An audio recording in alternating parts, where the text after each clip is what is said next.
văn lông pi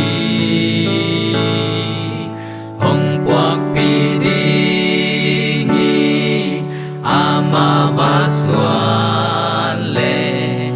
cây hồng nghi tin hồng kèm tôn tung hi Giêsu và câu ninh Giêsu và câu ninh cây kian qua dấu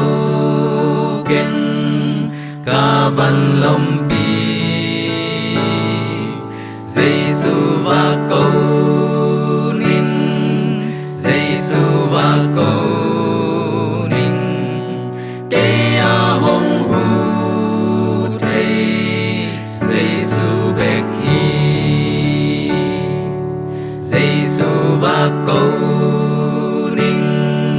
cả lung khăm na tình hồng happy thầy bên cả lom pa hi hồng hu pa ding hi và cô man bèo lên cả lung kim na tình veng pa ding hi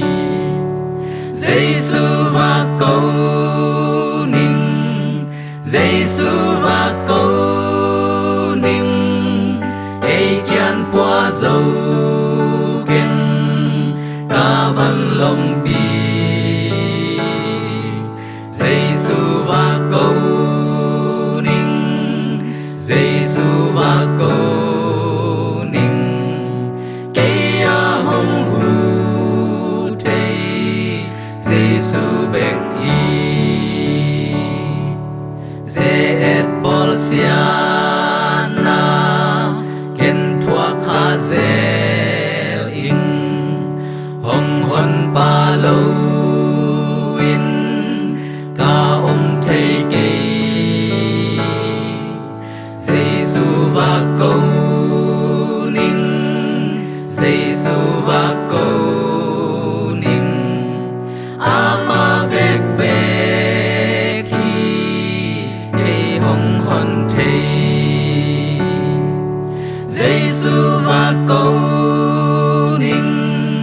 Giêsu và câu ninh cây kian qua dấu kinh cả văn lông pi Giêsu và câu ninh Giêsu và câu ninh cây hồng hu thầy Giêsu bek hi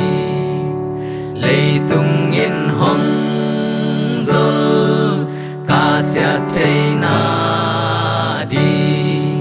ca lung sim sung sia na dim